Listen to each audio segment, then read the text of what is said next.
Olá, você que nos acompanha aqui na página Estação da Luz Espírita. Hoje são 28 de junho de 2020. Nós vamos reproduzir hoje uma palestra muito interessante, muito importante mesmo, do nosso querido irmão Rossandro Kinsley, o vício da indiferença moral e a mudança de atitude. Essa palestra foi proferida em março de 2014 na Sociedade Espírita Joana de Ângeles, depois foi reproduzida no 1º de dezembro de 2018 e hoje nós vamos reproduzir novamente. É um trabalho que realmente você não pode perder. Queríamos lembrar que a nossa página não tem fins lucrativos. O objetivo é reunir no mesmo lugar a maior quantidade possível de materiais espíritas para que você possa pesquisar, estudar e mesmo para o seu lazer, sem precisar ficar fazendo aquelas pesquisas exaustivas para encontrar aquilo que você precisa. Aqui você vai encontrar materiais dos mais diversos. Por exemplo, textos, livros, as obras da codificação, entrevistas, palestras, áudios, de modo geral, músicas até. Você vai encontrar um acervo substancial para suas pesquisas e estudos.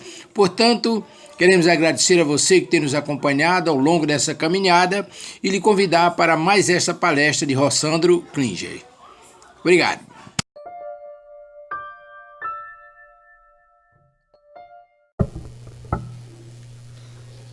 Toda vez que a gente escuta os telejornais, a gente percebe que, obviamente, a mídia dá uma ênfase ao lado mais negativo da sociedade. Notícias trágicas, mães matando filhos, filhos matando pais, e a sensação que a gente tem é de caos. E, às vezes, essa sensação ela é inverídica, mas às vezes ela é verdadeira. Ela é inverídica porque a gente pode achar que está acontecendo agora. E não. Sempre foi assim e foi bem pior do que está sendo. Nós não tínhamos, na época, transmissão ao vivo, nós não tínhamos pessoas que divulgavam os eventos, isso acontecia de forma silenciosa, nos lares, nas famílias.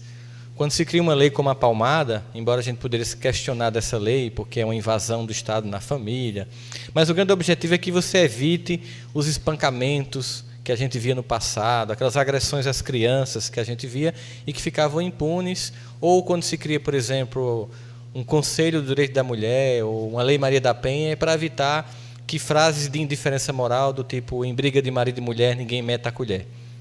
Então a indiferença moral é uma coisa que faz parte da nossa sociedade há muito tempo e é um traço que nós temos que abandonar para que a gente possa avançar para o lugar da história da civilização, não só do ponto de vista material, mas espiritual que a gente deseja, que é um mundo diferente. Então Jesus ele nos faz 3 chamados, né? Ele faz um chamado que a gente chamaria de chamado a todos, que é um chamado bem consolador, que todo mundo, quando escuta, se sente acolhido e percebe, especialmente quando a gente está naquele dia muito triste, que a gente errou bastante, que a gente teve algum tipo de derrota, alguém que a gente ama, a gente perdeu, enfim. Esses momentos densos da nossa experiência humana, ouvir a narrativa de Mateus, no capítulo 11, versículos 28 a 30, é uma coisa muito consoladora, porque ele diz assim: vinde a mim todos que estão cansados e sobrecarregados, que eu vos aliviarei. Isso é um convite muito bom. E qualquer um que escuta se sente bem, porque a sensação que dá é que eu estou num momento da minha vida que não está muito agradável. Na maioria das vezes, esse momento não agradável é fruto de um monte de escolha que eu mesmo fiz, não está sendo bom, mas Jesus está dizendo o seguinte, que ele vai me dar uma ajuda, que ele vai chegar feito um sirineu, pegar um pouquinho minha cruz com ele e levar.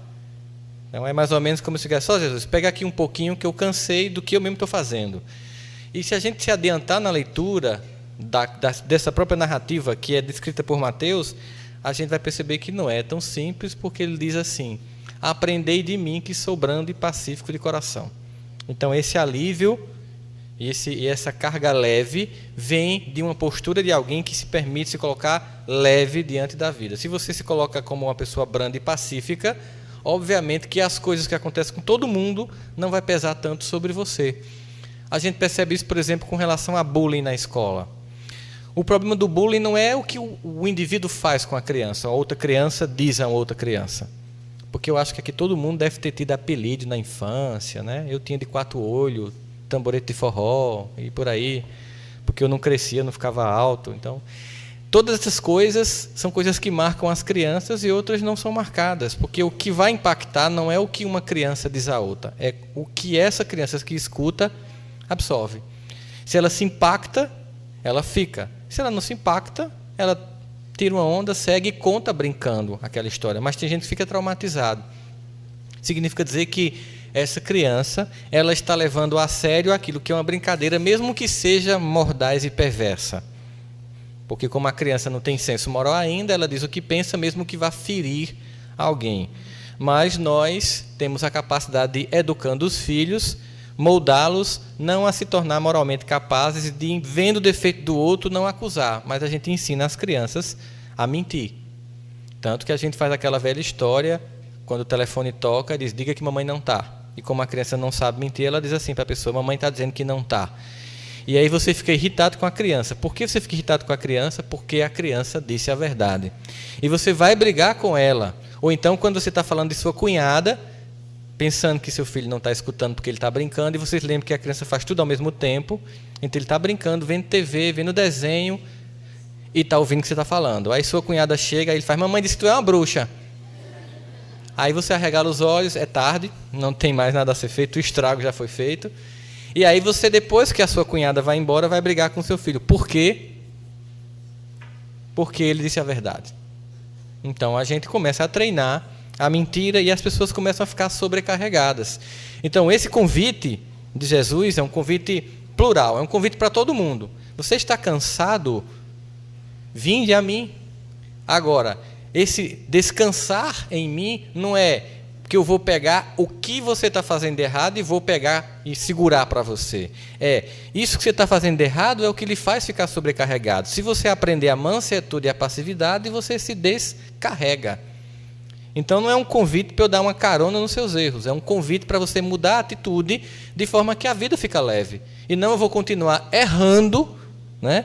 E depois eu venho a Jesus e ele resolve. É aquela versão Jesus limpou. Você peca, ele limpa, você peca, ele limpa, você peca, ele limpa.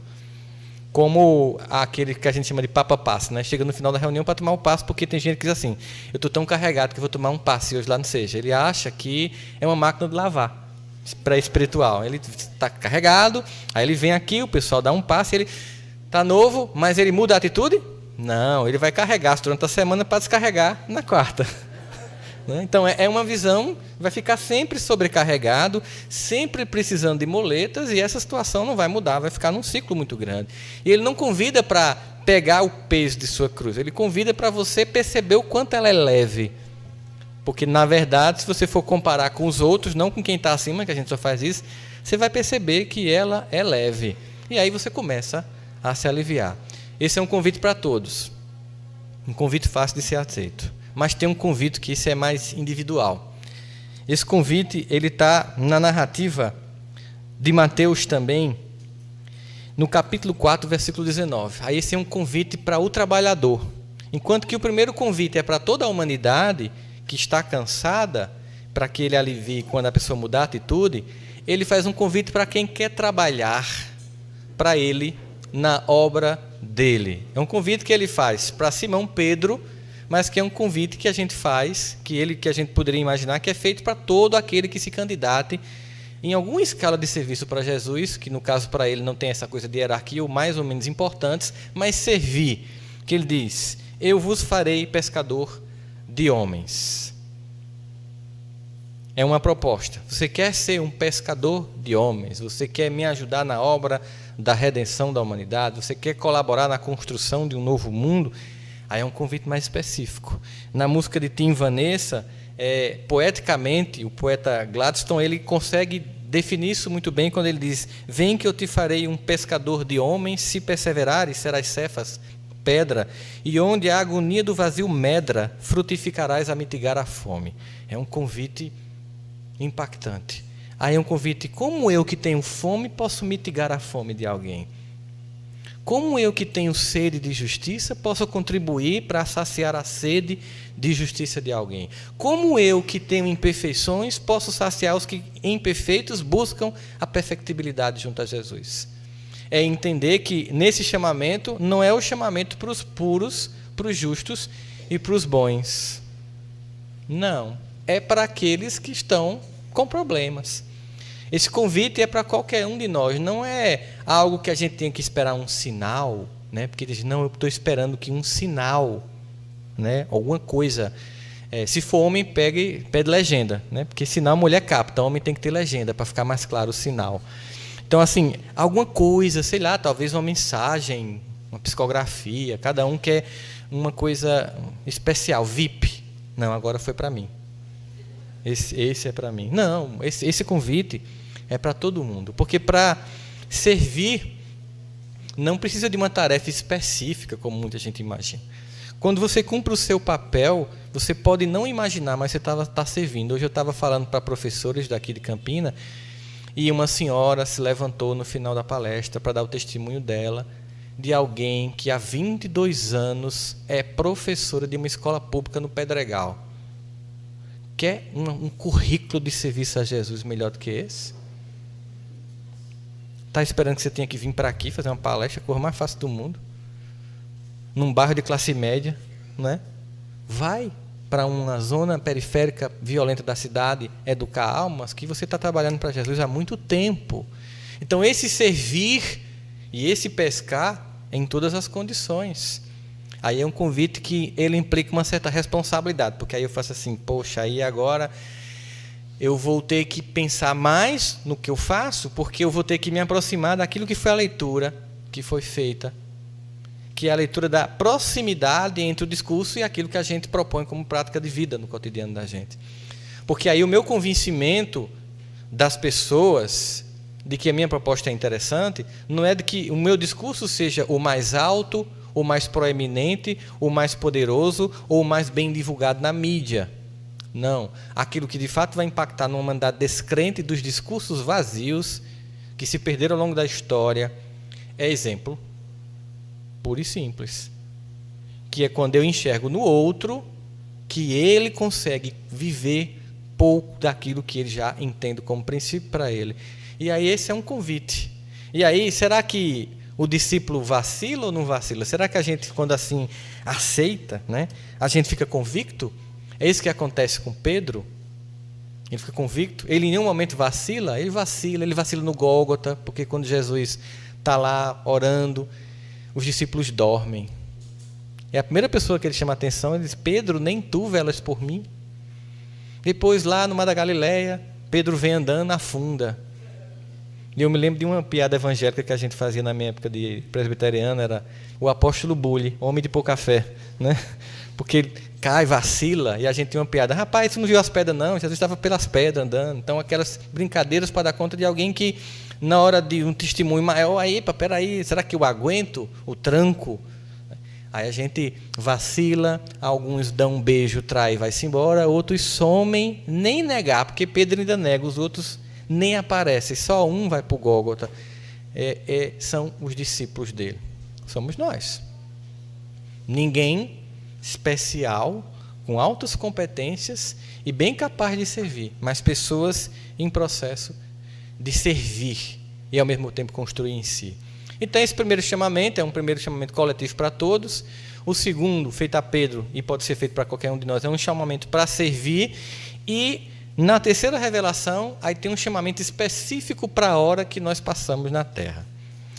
No capítulo 9 do Evangelho segundo o Espiritismo, que o título é Bem-aventurados os mansos e pacíficos, é interessante notar como Kardec escolhe cada passagem, cada título, como ele escolhe cada passagem evangélica e a análise que ele faz, porque tudo tem um objetivo, não é ao léu, tem um objetivo. Imaginar que no capítulo Bem-aventurados os brandos e pacíficos, ele vai incluir o item chamado, o item 3, obediência e resignação. E nesse item, ele faz uma radiografia do momento histórico da Terra.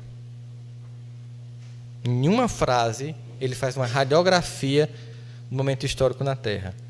Ele diz assim, cada época é marcada assim com um cunho da virtude ou do vício que tem que salvar ou perder. Então, cada época da humanidade tem um defeito que tem que ser abandonado e uma virtude que tem que ser erigida. A virtude da vossa geração é a atividade intelectual. Não tem como negar que de Thomas Edison para cá, nós somos a sociedade do conhecimento, da tecnologia. Alguns dizem que nós saímos no processo evolutivo do antropomorfo, aí fomos para o Homo sapiens, entramos no Homo tecnológicos e chegamos a uma terceira geração, que é o Homem Salão. Seria um avanço. Ou seja, aí ele vai falar da característica do defeito de nossa época. Se nossa virtude é a atividade intelectual, o nosso vício é a indiferença moral. E eu achei muito curioso ele usar vício para definir o que se caracteriza como defeito de nosso tempo. A indiferença moral como sendo um vício. Vício é algo que é difícil de ser abandonado. Todo mundo sabe que uma característica de um vício é repetir ele, é ter dificuldade de deixá-lo e justificar-se muitas vezes dizendo que é um vício e por isso não consegue mudar. Então, um vício seria a indiferença moral. Como é que a gente caracterizaria a indiferença moral? Cenas e cenas do cotidiano dão conta disso. A indiferença moral, no mundo, e todo o universo é assim, em que nós fazemos parte do mesmo sistema, quando a indiferença moral de um acontece, ele atinge o outro.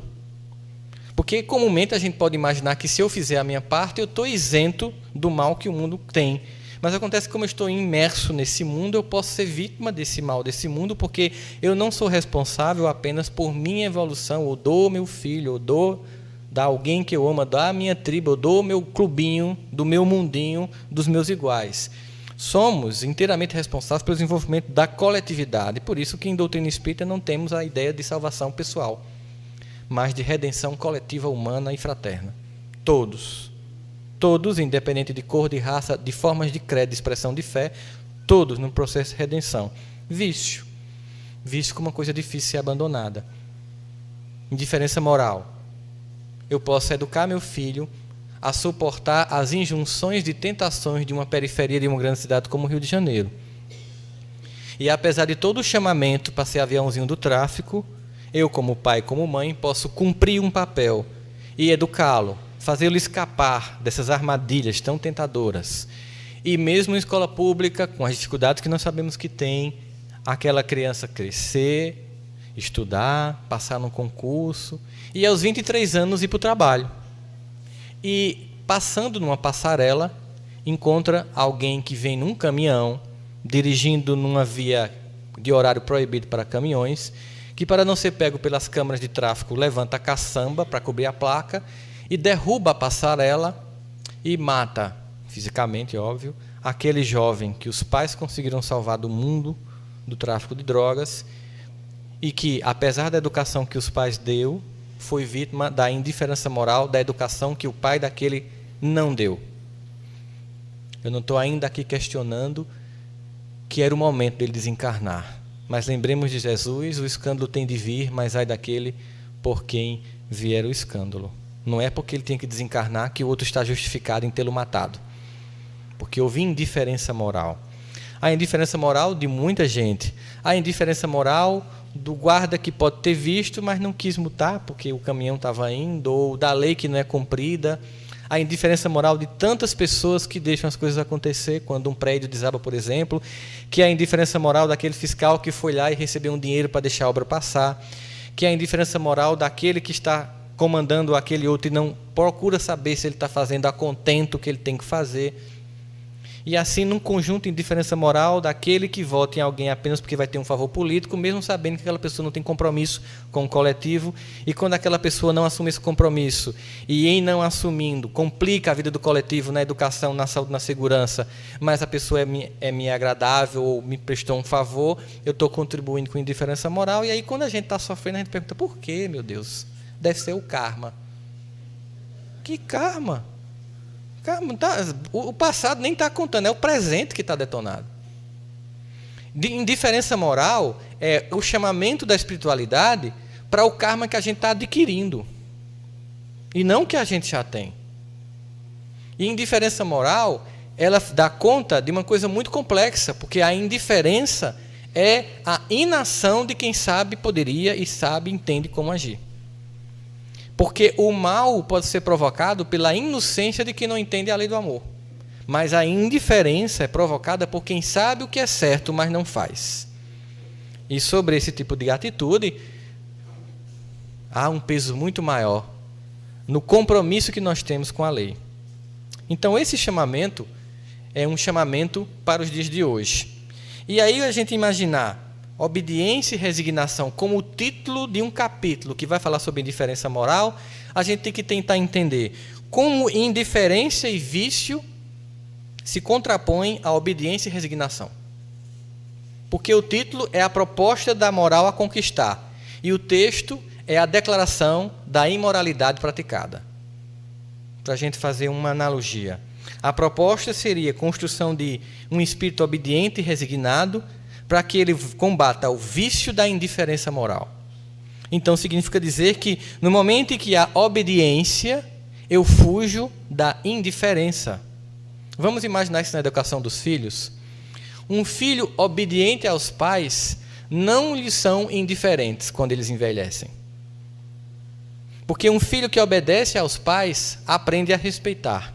Aprendendo a respeitar, ele aprende na fase adulta e não na adolescência, na infância. Não queira amor dos seus filhos nessa época, não. Tudo que você vai ter menos é amor. Porque você vai ter que regrar, ele vai odiar. Não faz, não pode, desliga, fecha a boca, anda direito, senta direito. É um saco. Mas se você não fizer, aí sim é que o problema vai acontecer. Então, nesse momento que você regra, que você gera obediência, você torna o indivíduo capaz de respeitar. Respeitando, ele na fase adulta ama. E na fase que você envelhece, ele não é indiferente a você. Quando você vai a escutar as pessoas abandonadas, você vai perceber, tem exceções, tem, que aqueles pais não conseguiram gerar afeto nos filhos.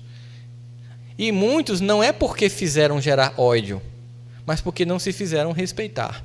Então, sim, há um sentido muito claro para que nós possamos entender que a obediência, ela nos afasta da indiferença e que a resignação nos afasta do vício.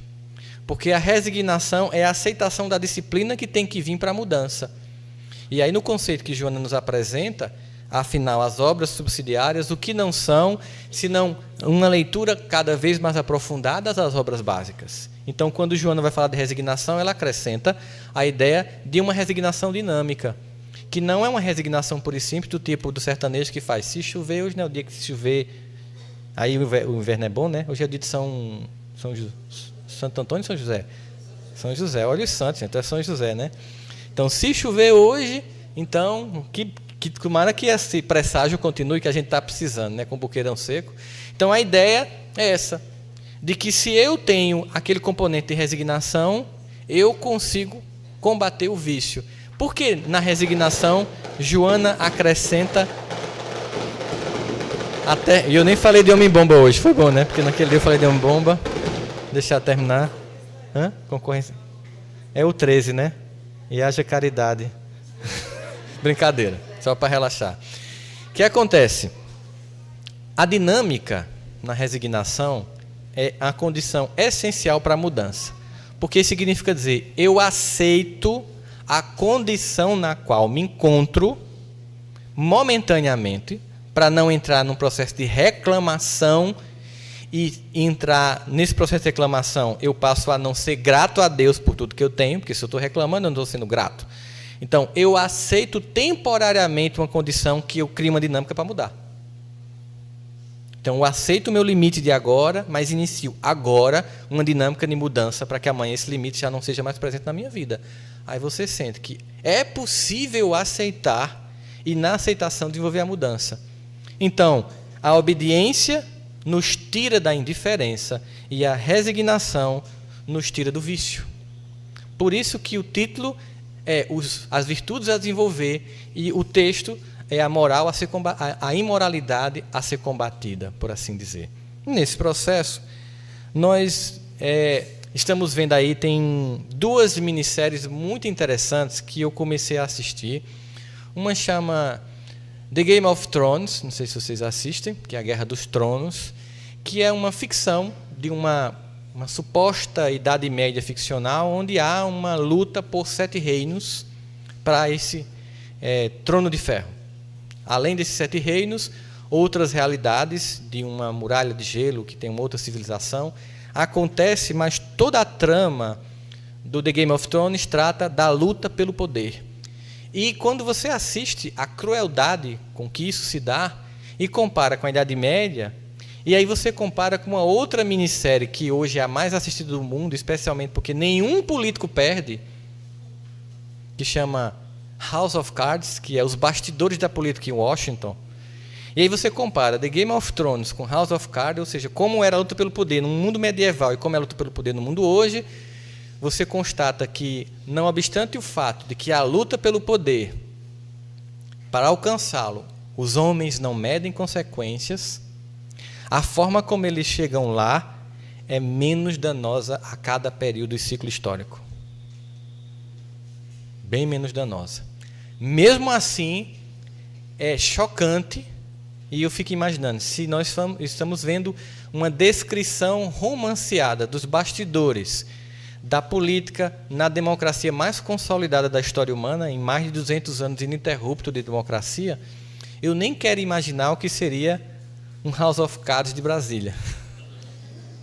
Como seria os bastidores em detalhes da luta pelo poder num país de democracia ainda incipiente, de instituições pouco ainda vigilantes, que o diga um Supremo que condena, depois absolve o mesmo momento, a mesma história. Então aí a gente fica meio refém, e é a revelação da indiferença moral institucional, que nos choca, que nos dá uma sensação de desesperança quando a gente assiste. Indiferença moral não é especificamente a um tipo de moralidade ou de moralismo, porque hoje eu vejo muito gritantemente uma discussão que toma uma, digamos assim, uma forma cada vez mais forte no Brasil, que foi após o primeiro beijo homossexual numa novela brasileira, que para muita gente foi chocante, para outras foi motivo de comemoração. Enfim, não há como a gente definir aqui a emoção de cada lado da moeda nesse processo. E eu conversava com uma pessoa hoje, e ela me perguntava o que eu achava. Eu dizia assim: eu sempre penso que no plano de Deus todas as coisas acontecem para que tudo termine bem. E quando nós vemos que, ao mesmo tempo, hoje existe uma grande marcha homofóbica no Brasil, capitaneada por algumas pessoas equivocadas, que se dizem representar um espectro da religiosidade cristã, que, na minha opinião, não representam todo esse espectro, mas os seus interesses nesse aspecto dessa religiosidade, esse discurso é tão forte que, se ele for se a gente for omisso ao discurso homofóbico, nós desenvolvemos uma sociedade violenta, como acontece na Rússia. Então, em algum momento, tem que ter um contraponto. Pode não ser o contraponto que você gostasse. Certamente, para muitas pessoas, seria muito mais interessante uma discussão plena numa sociedade sobre como conviver com as diferenças, mas nós não estamos no mundo de regeneração. Nós estamos indo para esse mundo, estamos ainda no mundo de provas e expiações, e ainda há o conflito, o embate, e a incapacidade de conviver com a diferença que há entre as visões de sexualidade das pessoas, as visões de religiosidade das pessoas, as visões políticas das pessoas. Veja com que rapidez nosso Estado, que parecia ter um panorama político X, de repente ficou 3X. E antes aliados se tornam inimigos, inimigos se tornam aliados, porque a conveniência não é o interesse popular, mas o poder pelo poder. E aquele que se diz, na boca de todos eles, que é quem vai decidir, o eleitor, na verdade não decide, porque ele é manipulado, a gente sabe disso. Por guias eleitorais, por compra de votos. E, ao final, o que nós temos é a indiferença reproduzida, gerando uma violência silenciosa. E aí, o espírita, ele é chamado não para viver uma espiritualidade deslocada do tempo e da história, para viver em grupos de estudo no centro espírita, tomando passe e sendo indiferente à ordem das coisas do social que lá fora constrói a nossa proximidade ou distância com a mensagem de Jesus, e que ela não tem objetivo de ser acima da cultura, de negar a cultura, de estar abaixo da cultura, ou seja, acima da cultura para aqueles que acham que ela vai de cima para baixo revolucionar a humanidade, que nega a cultura para os fundamentalistas que acham que só alguns têm a verdade e outros não, ou que se transmuta dentro da cultura, perdendo a própria identidade de mensagem cristã. A mensagem de Jesus, ela é um agente transformador da cultura, nem está acima, nem nega, nem se mistura, mas alavanca um processo de transformação. E aí esse chamamento. Esse processo de transformação é a saída da indiferença moral. Então aí fica para nós, nos cabe desenvolver, então, nesse momento, um processo de obediência pessoal. Porque quando a mensagem que foi lida por Conceição tratava da narrativa de Jesus, descrevendo que o homem sábio era aquele que ouvia e cumpria as palavras de Deus, compreendia e cumpria, porque sendo assim construir a casa sobre a rocha, a indiferença moral, ela é daquele que escuta, entende, mas não atende a mensagem. Porque aqueles que não têm moral nenhuma, não são moralmente indiferentes. Eles não têm moral nenhuma. É diferente. Eles não têm noites de sono perdida em conflito moral dentro da cabeça deles. Eita, não devia ter feito isso. Porque na cabeça das pessoas que não têm uma moral para entrar em crise com uma nova moral ou a antiga moral, não há nenhum problema para dormir. Dorme tranquilo. Por isso, não pensem que os políticos perdem o sono. Quem perde é a gente. Porque muitos, não são todos, mas muitos não têm nenhuma moral incipiente para desenvolver, porque já foram criados num lar cujos pais viviam esse universo como tendo normalidade, aquela atitude de o poder pelo poder, do desvio de verba pública, que é uma coisa que a gente sabe que acontece. Então, a indiferença, muitas vezes, é de quem tem consciência de um princípio regenerador, quem tem consciência de uma moral transcendente, mas é indiferente e não quer se comprometer. E aí a gente pode ter o clássico exemplo evangélico da decisão clássica do julgamento de Jesus, quando, mesmo vendo que era um julgamento completamente injusto, segundo os códigos de uma sociedade imperfeita, que era Roma, Pilatos lava as mãos. Mesmo percebendo toda a trama do sinédrio e a falta de orientação jurídica, porque não houve uma defesa, nem havia provas e evidências que o condenasse, a ponto de que ele criou uma situação só para testar o povo judeu da época, colocando Barrabás em contraposição a Jesus, aquele sim que havia cometido crimes claros, e ainda assim a multidão, manipulada pelos poderosos da época, pediram para condenar Jesus. E sem provas nenhuma, ele, que administrava uma região invadida que era a Judéia, mas seguia um código de moral e jurídica que era romana e que via direito de defesa e que exigia provas, ainda sem provas e sem nenhuma defesa, ele lavou as mãos para evitar um conflito gigante numa região completamente instável, que era a Judéia, administrada por Roma. Ali houve indiferença, porque ele sabia o que tinha que fazer, não segundo a lei de Deus, mas segundo a lei do próprio Código de Conduta Jurídica Romana, que, embora imperfeito, era bem mais avançado do que o que os judeus tinham na época como Código de Conduta Social. Significa dizer que eu posso estar dentro da minha profissão e ser indiferente e não cumprir o meu papel. Quantos não cumprem um papel? É sempre assim que acontece. O conhecimento sem moralidade só traz dor. E a gente sempre primeiro derrapa, né? Que o diga usar a energia nuclear inicialmente para explodir Hiroshima e Nagasaki, só depois para fazer radioterapia e salvar muitas vidas com bombardeamento de células cancerígenas. Primeiro a gente mata, depois a gente salva. Bom, mas a gente sabe, a humanidade não avança contente como a gente gostaria, do mesmo jeito que a gente, cada um de nós assim, não avança como a gente gostaria. Como a gente traça, como a gente já sabe que tem que acontecer, e quando a gente começa o processo do planejamento, as coisas não fluem como a gente gosta, a gente faz, rapaz, eu não consigo.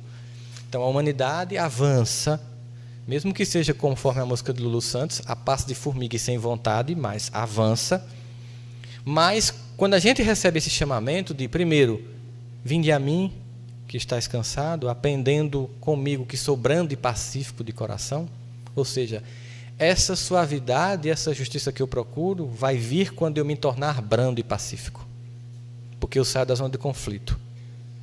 E quando eu saio da indiferença moral, através da resignação e da construção da obediência, eu deixo o vício da indiferença e me comprometo comigo, me comprometo com as pessoas ao meu redor, me comprometo com a sociedade, de forma que a gente percebe que essa sim é uma proposta revolucionária, porque ao invés de nos dizer que vai vir alguém para fazer um trabalho por nós, tipo um Che Guevara bem-intencionado, um Lenin bem-intencionado, para gerar uma revolução de condutas sociais que não acontece de cima para baixo, por isso que nenhuma dessas propostas resultou numa sociedade firme e convicta que passasse mais de um século, nenhuma resistiu a isso, todas antes de um século se destruíram, porque o propósito aqui não é que alguém venha fazer a tarefa por mim, a proposta é que eu faça a minha parte, e essa minha parte sendo feita, não sendo indiferente à dor do mundo, eu consiga coletivizar essa experiência e cada um de nós, se empoderando, construamos uma sociedade melhor. Aí eu entendo o que é o objetivo de sairmos da indiferença moral que tanto nos chama a atenção. Quando essa pergunta é feita, existe de Simão uma resposta bem clara. Sim, eu quero seguir. A pergunta é inconveniente, né? Simão, filho de João, tu me amas? A resposta é eloquente. Sim, eu me amo. Mas quando vem um testemunho, a pergunta que é feita 3 vezes gera 3 negativas. E depois disso há um abandono de Jesus, daquele missionário que vacilou no momento de um testemunho mais grave. Ele abandona Pedro, porque em algum momento ele não estava com tanta convicção como ele gostaria. Não. Ele acha que ele é um traidor? Não. Ele desiste dele? Não. Ele sabia que ele diria não, que ele não conhecia. Ele sabia que ele negaria. Mas, inclusive, aquilo era importante do ponto de vista psicológico para Simão saber o quanto ainda faltava de convicção nele para que o serviço acontecesse de forma forte, decidida. Então, muitas vezes, muitos de nós, diante de uma cena, a gente vai ficar calado, a gente pode lavar as mãos, a gente pode até participar, porque uma coisa é muito clara quando a gente vai amadurecendo. Dadas as circunstâncias, as pessoas e o lugar, nós somos capazes de fazer as coisas mais terríveis. Por isso, não cabe julgamento. O que nos faz, então, é se afastar das circunstâncias, do lugar e das pessoas que eu não tenho competência moral ainda para confrontar ou para resistir. Eu me afasto. Porque só quem é forte e resistente é capaz de, no mundo de profundas tentações, dizer não. Por isso que o missionato de Jesus começa com o deserto, que é o vencer as ilusões das tentações. O mesmo acontece com Siddhartha Gautama, numa floresta, 3 tentações, e não a nenhuma delas, não cede a nenhuma delas, para se tornar pronto e apto para a tarefa. E temos um chamamento de hoje, para que nesse mundo em que nós vemos, nós não sejamos revolucionários de pijama. Sentado na TV, indignado com a maldade humana, e apenas isso. Sem mover uma palha para mudar a história dos que nos cercam e a nossa. Que nós sejamos mais do que pessoas que, quando alguém coloca uma mensagem positiva na internet, no máximo coloque um curtir no Facebook. Que a gente consiga mais do que compartilhar e curtir uma frase de efeito. Que a gente consiga incutir. Deveria ter uma tecla incutir, além da tecla curtir. Para que aquilo que é bonito, que é interessante, fosse incutido, inculcado dentro de mim, para que eu consiga se desenvolver como pessoa. E aí, no capítulo 20, no item 5, há uma mensagem do Espírito da Verdade, ela bem eloquente nesse sentido. Deus procede, neste momento, o censo dos seus servidores fiéis, e já marcou com o seu dedo aqueles cujo devotamento é apenas aparente, a fim de que não usurpem o salário do servidor corajoso, pois é aos que não recuaram diante de suas tarefas que ele vai confiar os postos mais difíceis na grande obra da regeneração. Cumprir-se-ão estas palavras: os primeiros serão os últimos, e os últimos serão os primeiros. Então, há um chamamento bem grave nesse sentido. Há um chamamento para mais de uma simpatia sobre uma determinada expressão de religiosidade. É um chamamento para um cumprimento pessoal e intransferível para os outros de uma atividade de humano numa humanidade que sofre e que está perdida. Há um chamamento para que a gente, ao invés de ficar esperando que ondas gigantes avassalem a Terra, como no filme 2012, atente para as ondas e hordas de imoralidade, de drogas e de vícios que já detonam milhões de vidas e ceifam milhões de vidas todos os anos na Terra.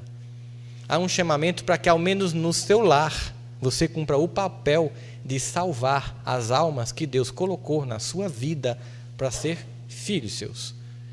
Fazendo isso, já cumprirá um grande papel. E se puder mais, a todos os outros com os quais você possa contribuir, porque não cabe a nós mais uma posição de indiferença.